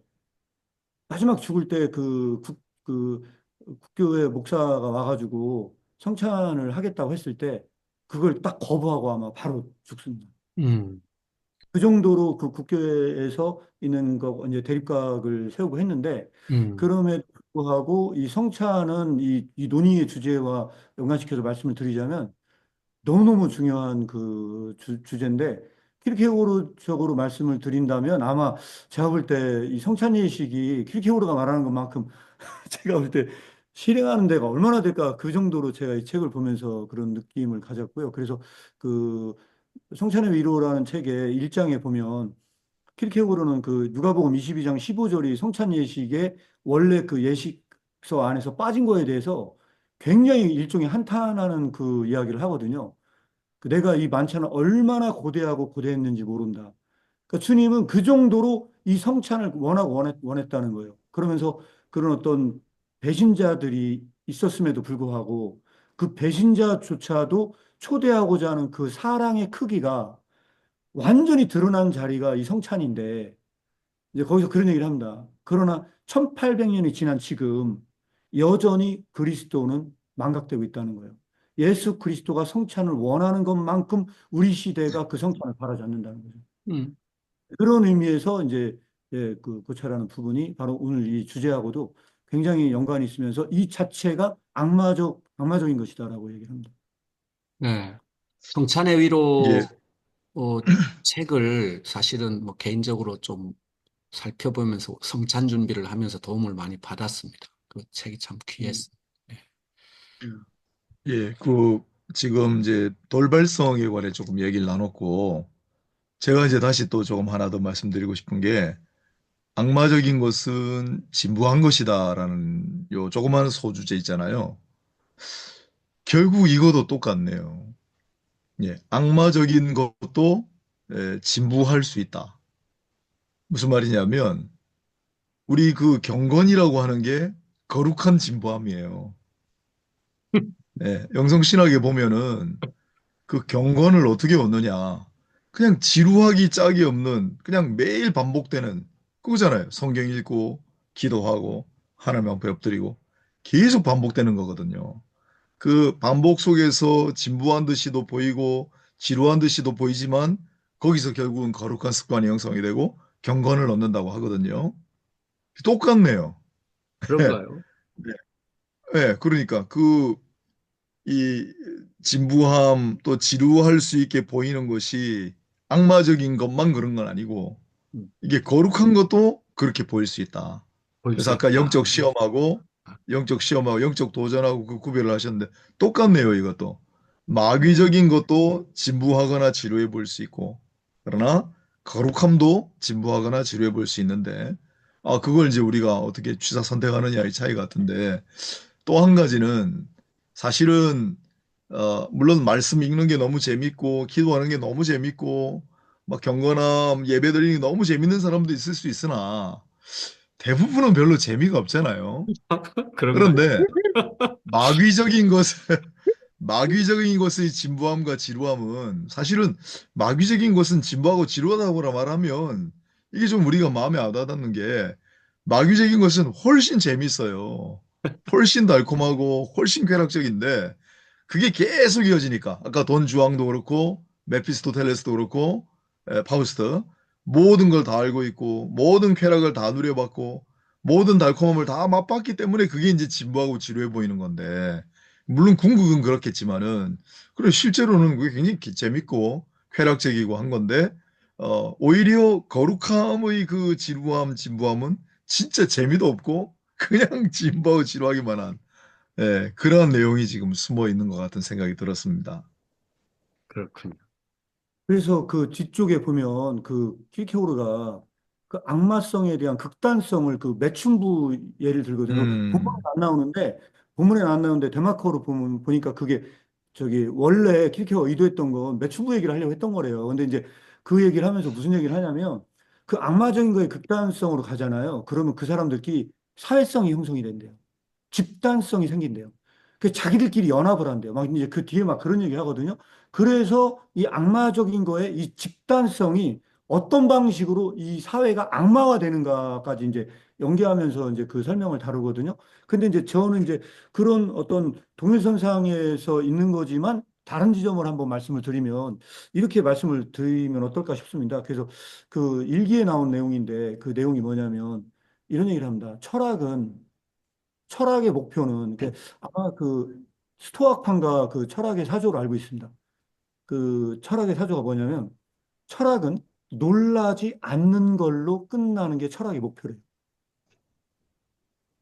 그게 이제 뭐냐면 철학은 우리가 몰랐으니까 놀라지 어떤 지식에 이르면 그렇게 놀랄 만한 일이 아니야. 그래서 우리가 그 알을 추구하면 놀랄 필요가 없어. 놀라지 않는 걸로 끝나는 거야.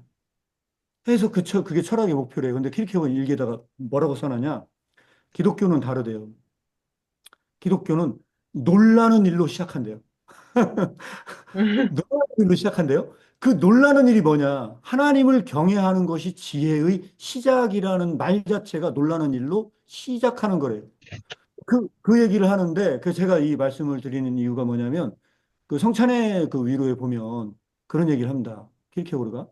이거 그 악마적 지속성과 이 그 선의 지속성의 차이를 제가 볼 때는 그런 식으로 이해하시면 어떨까 싶은데요. 그 성찬 예식에서 우리는 무보다 못한 존재가 되길 바란대요. 왜 그러냐? 성찬에서 발견되면은 치명적으로 죽음을 인식한다는 거예요. 내가 성찬 앞에서 하나님 앞에 아무것도 할 일이 없대요. 그래서 이 성찬에서 인간은 아무것도 할 수 없는 것이 없기 때문에 결국은 무보다도 못한 존재가 되길 바라는데 그런데 주님께서 거기 서 계시기 때문에 발견되지 않는데요. 하나님께서는 그 주님을 보고 계시기 때문에 죄인된 그 인간이 발견되지 않을 정도로 그가 숨겨진대요. 그리고 나서 그가 떠나갈 때 그러면 우리는 성찬대로부터 멀어지느냐 여기서 킬케고르의 동시성 개념이 나오거든요. 이 동시성 개념이라는 게 뭐냐면 내가 성찬대를 벗어나면 성찬대에서 멀어지는 게 아니래요. 뭐라고 얘기를 하냐? 성찬인 이유는 거기에 임마누엘의 그리스도께서 계시기 때문에 성찬인데 내가 성찬을 떠날 때 그리스도께서는 거기 성찬대에 있는 게 아니고 물리적 성찬에 있는 게 아니고 내가 떠날 때 나와 함께 그리스도께서 함께 하시기 때문에 그 성찬대가 나를 따라온대요. 그래서 2000년 전에 있었던 예수 그리스도의 그 사건은 역사적 사건이 아니고 오늘날 동시대적 사건으로 나와 함께 늘 지속적으로 거하는 영원성 속에 거하는 상태가 된다는 겁니다. 이게 이제 킬케오르가 말하고자 하는 악마적인 지루함의 상태의 지속성이라기보다는 이게 이제 일종의 이제 어떤 선의 상태의 지속성을 설명하고자 하는 그런 내용으로 읽혀졌거든요. 이 관점에서의 다른 점의 차이라고 한다면 저는 그렇게 생각을 합니다. 악마적인 상태는 무의미성으로 전락한다면 이 기독교적인 선함의 상태는 무의미성이 아닌 그 의미의 충만으로 설명을 해야 되지 않겠냐, 이 차이를. 예, 그렇게 말씀을 드리고 이렇게 말씀 예, 주셨습니다. 그 부산대 이왕주 교수가 쓴 책 중에 이제 철학과에 쾌락을 옹호하라라는 책이 있거든요. 이 철학자의 쾌락은 옹호해야 하는 그 쾌락이라는 느낌이 들고요. 또 쾌락을 쾌락하라라고 하는 책이 있는데요. 사실 하나님 그 성찬에 참여하는 자는 자신의 그 욕망을 벗어나서 하나님의 그리스도의 그 아들 그리스도의 살과 피를 먹고 마심으로 그리스도의 몸이 되는 쾌락에 참여하는 거잖아요. 그리고 그 성찬대가 따라온다는 얘기는 그 쾌락을 계속 유지한다는 측면에서 쾌락을 탐하는 것이 아니라 쾌락을 계속 쾌락의 항상성을 유지하는 것이 그게 이제 경건이다. 그것이 이제 신앙의 희락, 헤도니즘이라고 할 수 있겠죠. 신앙의 기쁨이다. 이렇게 좀 저는 이제 좀 설명을 해보고 싶습니다. 보통 쾌락을 굉장히 이제 그 죄악시하고 쾌락이라는 용어를 기독교에서는 좀 혐오하잖아요.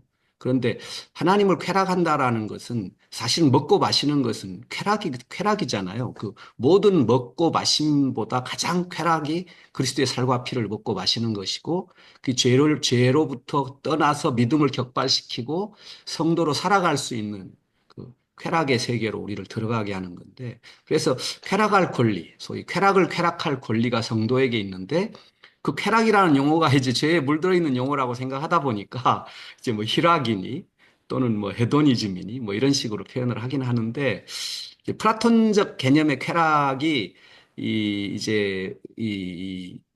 우리 이제 철학에 들어오면서 철학이 얘기하는 쾌락은 허물어 좀 가지 않나 그런 생각이 좀 들고 오늘 그 이창호 목사님 말씀하신 그 말씀을 저는 쾌락이라는 용어로 바꿔봤을 때 어, 철학은 쾌락을 옹호하고 또 죄는 쾌락을 옹호하지만 기독교의 쾌락은 옹호할 이유가 없는 쾌락이고 참 쾌락이다. 뭐 이렇게 바꿀 수 있을까요? 킬케고르는 사실은 그 부분에 대해서 명확하게 관점이 있습니다. 어떤 거냐면 그 쾌락을 추구하는 건 두 마음을 품은 거래요. 두 마음을 품은 추구하는 그러니까 것은 네. 예를 들어 이런 겁니다. 그러니까 제가 이거 그 마음의 청결에서 하는 나오는 얘기거든요. 마음의 청결에서 뭐라고 얘기를 하냐면 쾌락만 마음에 품었대요. 근데 이게 두 마음이 아니잖아요. 왜냐하면 나는 지금까지 늘상 쾌락만 추구해왔거든요. 근데 안 그렇대요. 쾌락만 추구하고 쾌락만 찾은 사람은 여전히 기독교적으로 얘기하면 두 마음이래요. 왜 두 마음이냐? 이걸 이렇게 설명을 합니다. 쾌락의 지루함. 여기서 지루함을 다시 얘기합니다. 어떤 지루함이냐? 하나의 쾌락이 지속되잖아요. 그럼 너무 지루해져서 쾌락을 추구하는 사람은 쾌락의 다양성 속에 빠져 있대요. 하나의 쾌락이 지속되는 건 참을 수가 없대요. 그래서 돈주왕이 된대요. 돈주왕이 된다는 건 여러 쾌락의 다양성을 추구하는 거기 때문에 그것은 하나일 수 없대요. 그런 방식으로 쾌락 자체는 무조건적으로 하나를 품었다 하더라도 그것은 두 마음일 수밖에 없다는 겁니다. 그럼 킬케고는 여기서 기독교적인 기쁨은 그럼 어느 게 완전한 기쁨이냐? 일반적으로 보통 우리가 어떤 사람들이냐면 완전한 기쁨이란 고난이 제거된 기쁨이 순전한 기쁨이라고 생각을 합니다. 근데 킬케고는 이거에 대해서 완전히 거부합니다. 거부하면서 뭐라고 했냐면 믿는 자는 이 지상에 있는 동안은 진리의 삶을 살아갈 때 누구나 다 고난을 당한다는 겁니다. 그래서 이 완전한 고난이라고 하는 거는 고난과 함께 주어진 그 기쁨만 순전한 기쁨이다. 이 기쁨이 만약에 어떤 하나를 제거한 상태가 되잖아요. 그 완전 이건 변질된 그 부분이 된다는 겁니다. 그래서 이거는 저기하고도 똑같습니다. 기적도 마찬가지거든요. 이렇게 보면 기적에 대한 관점도 어떻게 생각을 하냐면 믿는 자가 고난을 제거한 기적만을 원한대요. 그러니까 고난을 제거한 기적만을 원하는 사람이 은사 탐닉에 빠져가지고 완전 은사주의자로 빠진다는 거예요. 그래서 그 능력자를 갖추고 그 능력에 대한 찬사를 받기 원한다는 거예요. 그렇게 되거나 아니면 과학주의에 빠져가지고서 오늘 같은 사회는 사실은 기적도 없고 또 그런 고난도 있을 수가 없어. 왜? 이제는 그런 시대는 갔어. 라고 하면서 던져버린다는 겁니다. 그러나 여기서 가장 본질적인 건 뭐냐? 본질적으로 기독교적인 것은 역사적으로 보면 항상 그 기적과 함께, 고난과 함께 기적이 주어졌다는 거예요. 그런데 이 고난과 함께하는 기적을 넌 가져갈래? 그러면 다 거부한다는 거예요. 그런데 이게 기독교라는 겁니다. 이 본질의 기독교는 이게 온전히 믹싱된 상태로만 남았을 때 그 본질이 유지가 된다는 이 관점을 갖고 있다 보니까 이게 제가 볼 때는 한국 교회에서 수용되기는 쉽진 않아 보인다는 생각이 듭니다. 네. 네. 네, 이제 마칠 때가 다 돼가서, 음, 우리가 참 의미 있는 시간들을 같이 보내고 있다는 말씀을 한번 드리고 싶어서, 우리 이창우 목사님이 정말 제가 이렇게 보면 키르케고르에 완전 미친 사람이다. 이게 얼굴 모습도 키르케고르 비슷하게 닮아가요. 아니, 제가 이제 목사님하고 하다 보니까 키르케고르를 저도 뭐 관심을 안 가질 수가 없어가지고 이리저리 보는데, 키르케고르의 잘 알려진 작품, 저기 이것이냐 저것이냐, 뭐 죽음에 이르는 병이라든지 그런 책 말고 키르케고르의 강화, 저술, 그다음에 일지, 요거를 다 가지고 연구하는 사람이 전 세계 두 사람 있대요. 그런데 이제 예, 이 목사님 한 분을 더 추가를 해야 되는 거죠. 그리고 앞으로 그분들 아마 연세가 많은 것 같은데 앞으로는 우리 이 목사님이 독약 청청하지 않을까. 이게 한 1, 20년쯤 뒤에 보면 우리가 그냥 이렇게 우러러봐야 되는 분하고 지금 우리가 이 아유, 저녁에 귀한 시간을 가지고 있다. 아니, 왜냐하면 제가 이렇게 들으면서 음, 막 수시로 마음의 청결이라든지 어떤 일지를 인용을 하시는 게 너무 대단하시다 생각을 마음의 박수를 보내드리고 싶고 앞으로 계속 이 길을 개고를 더 연구하시면 좋을 것 같고 오늘 제가 좀 요약한 입장으로 발제한 입장으로 조금 정리를 한다면 제가 오늘 좀 이제 요약을 하면서도 몰랐는데 지난 시간하고 쭉 하면서 그리고 전체적으로 요약을 해보니까 전체를 바라보는 눈은 있고 오늘 또 대화를 나누면서 깨달은 게 꼭 공유하고 싶어요. 지난 시간에 칩거성도 그렇고 이게 그냥 악마적인 것만이 칩거성을 가지고 있는 게 아니라 지금 키르케고르가 하는 얘기가 계속 써져 있는 게 양의성, 변증법, 아이러니잖아요. 즉 하나님 안에서도 칩거성이 있는 거예요. 폐쇄성이. 골방입니다. 그러나 악마적인 것도 닮으니까 사탄 마귀는 폐쇄성을 가지는 거죠. 또 돌발성도 구원 사건 또한 재림 사건은 돌발적이에요. 물론 점진적인 구원 계시로 이어지지만 특이점에 도달할 때 그러나 마귀적인 것도 돌발적인 것이다라고 할 수 있고요. 지루함, 진부함도 아까 제가 언급했는데 마귀적인 것이 워낙 뭐 쾌락을 탐닉하다 보니까 진부하고 지루할 수 있겠지만은 그러나 거룩한 것도 진부성, 지루함을 영적인 측면에서는 가지고 있다고 볼 수 있다. 또 자유의 상실도 보니까 결국은 자유의 상실, 부자유가 마귀적인 것만은 아니고 우리가 하나님을 전적으로 신뢰하고 의지하고 하나님을 따를 때 그때도 우리의 자발적인 우리 자유의 위임 아닙니까? 자발적 그러니까 진실. 칩거성, 돌발성, 지루함, 진부함, 자유의 상실이 전부 양의적으로 써졌군요. 다 변증법적으로 써져 있네요. 네. 그래서 마귀적인 것만 이런 것이 아니라 그 마귀는 영적인 존재니까 그럼 모든 것을 창조하신 영적인 존재 위에 있는 영 자체이신 하나님의 음, 이 세계도 다 이런 요소들을 드러낼 수 있다라는 사실을 깨달았습니다. 네. 아멘. 우리 저 최명옥 전사님이 얼굴도 안 보여주고 혼자 은혜 받고 갑니다.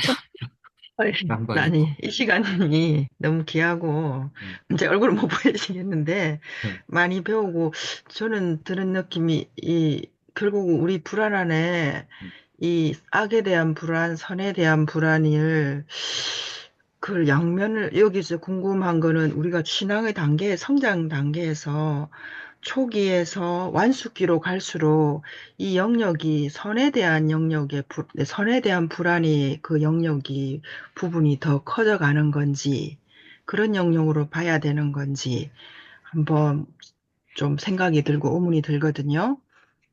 아니면 그냥 늘 이렇게 혼조되어서 우리가 살아가는 건지 좀 어려운 그 질문입니다.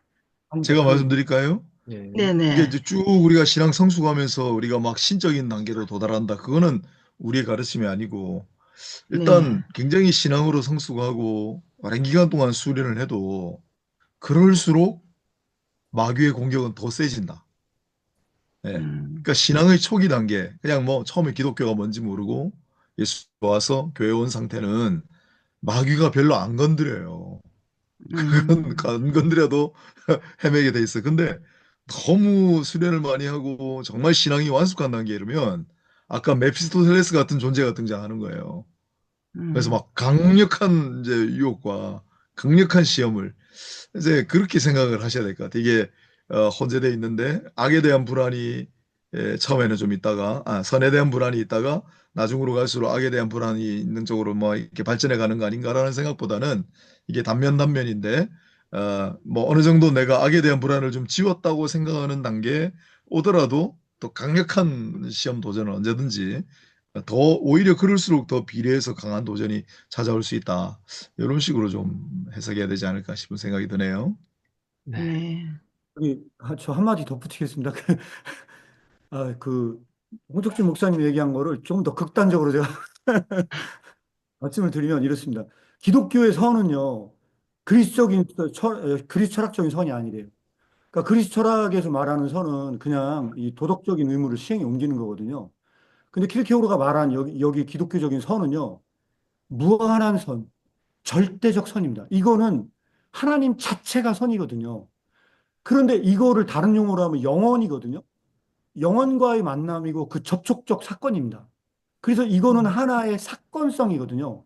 근데 이 사건을 접한 사람은 그 영혼을 살아내는데 이게 좀 어려울 수는 있는데 오늘 이게 말하는 게 아이러니입니다. 아이러니. 그러니까 이 헤겔이나 그 당대의 철학자들이 소크라테스가 아이러니를 개무시했거든요. 왜 무시했냐면 이 아이러니는 좀 긴 얘기여가지고 다른 말씀 못 드릴 것 같고 이게 그 무시될 게 아니고 키르케고르는 이 기독교에서 영혼을 만난 이 선의 만남 속에서는요 아이러니적으로 나타날 수밖에 없대요. 그 음, 나타날 수밖에 없는데 이 나타날 수밖에 없는 이 극한의 이 영혼과의 접촉점에서 가장 먼저 들어오는 게 그 악마적 상태에 빠질 수 있는 것은 더 커집니다. 그럴 수밖에 없는 그 영적 시험과 유혹에 그 노출되는 빈도는 왜 그러냐면 이 세속적인 세계에 있는 모든 사람들이 다 통상적인 삶을 살고 있는데 그 절대적 선을 만난 사람은 다른 삶을 살아내야 되거든요. 그래서 음, 이 삶은 언제나 어렵게 나올 수밖에 없고 거기에서 수많은 유혹과 그 더 도약으로 나아갈지 말아야 할지라고 하는 그런 그 어려움에 봉착할 수밖에 없다는 거죠. 그런 점에서 말씀하신 기독교적인 선을 살아낸다고 하는 건 날마다 유혹이고 그게 어떤 시험일 수도 있는 요소가 바뀔 수 있다, 오히려. 음, 그렇게 음, 이해하시면 좋지 않을까 싶습니다. 처음 음. 신앙생활 시작하는 분들한테 이 이야기는 하면 안 될 것 같습니다. 네.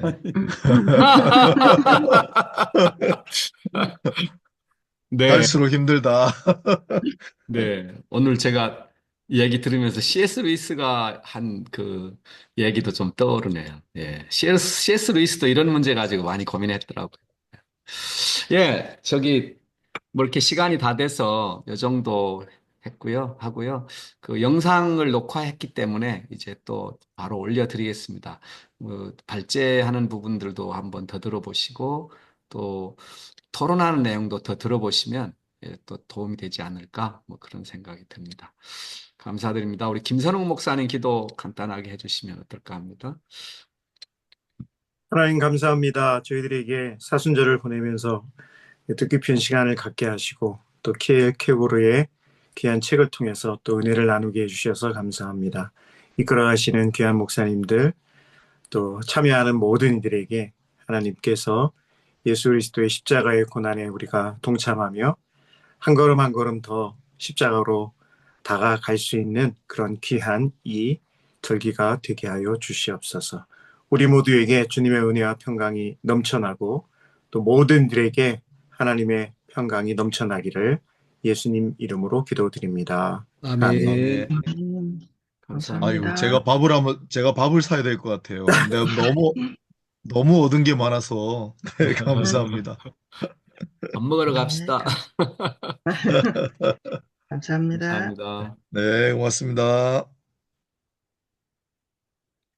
저기 홍석천 목사님 그 킬케오르 작품은요 다 그런 편집법적인 게 너무 많이 있어가지고요 이게 아, 일반 제가 오늘 깜짝 놀랐어요. 음, 제가 거의 단편 대부분의 단편으로 악마적인 것은 돌발적인 것이다, 악마적인 것은 집거적인 것이다를 이해를 잘 못한 거예요. 근데 네, 오늘 이야기를 하다 보니까 이게 전부 양의적인 개념이라 네, 깜짝 맞습니다. 놀랐고 골방 이야기하시는 거 성찬 얘기도 그렇고 그래서 좀 오늘 상당히 이게 불안의 개념이라고 하는 책이 뭐 짧고 좀 분량도 많지 않고 한데 원죄라든지 또 인간의 실존의 불안면을 다루는데 야 이게 기가 막히게 이런 생각을 했구나 하는 생각을 자꾸 무릎을 치면서 보게 됩니다. 예. 그 목사님, 제가 오늘 수업 이렇게 우리 스터디를 이렇게 하면서 결국에는 그 선순환의 개념과 악순환의 개념으로도 볼 수 있지 않나라는 생각이 좀 네, 들어요. 네, 네. 맞습니다. 네. 네. 그리고 아까 이창호 목사님 말씀하신 그 성찬 때가 따라간다라고 음. 하는 그 개념이 굉장히 그 놀랍게 이렇게 다가왔는데, 한편으로는 그게 그 우리가 흔히 얘기하는 파루시아, 그 재림이라고 이제 우리는 이야기하는데, 사실은 파루시아가 파라라고 하는 비사이드의 의미와 우시아가 이제 그 분사의 음, 형태예요. 그래서 지금 옆에 존재하고 있는 이라고 한다면 그 성찬이 우리를 따라온다라고 하는 것 자체도 한편으로 보면 하나님의 예수 그리스도의 재림의 그런 의미로도 받아들일 수 있지 않을까라는 생각이 들어가지고요. 네. 그래서 키르케고르는 하나 더 굉장히 중요한 측면 하나가 있는데 이게 뭐냐면요. 그 헤겔에 반대하는 것 중에 하나가 진리의 완성이 키르케고르는 미래에 있지 않습니다. 키르케고르는 진리가 미래에 완성되는 게 아니고 2000년 전에 그 진리가 완성됐다고 생각을 해요. 음, 예수 그리스도는 진리 완성 사건인데 그게 이게 요한복음에 나와 있는 테텔레스타이를 그렇게 해석을 하거든요. 음, 예수님께서 십자가에 못 박혀 돌아가시면서 테텔레스타이 그랬거든요. 그건 뭐냐면 진리가 완성됐다는 뜻이래요. 음, 그런데 여기에서 이것도 변증법적으로 엮입니다. 어떻게 엮이냐면 진리가 완성됐다고 말하는 그 순간에 세속적 관점은 실패를 읽고 진리의 파멸을 본대요. 그래서 예수님의 제자들은 거기서 절망을 했대요. 음, 그리고 나서 거기 있는 수많은 사람들은 네가 다른 사람은 다 구원해도 정작 너를 구원하는지 보자.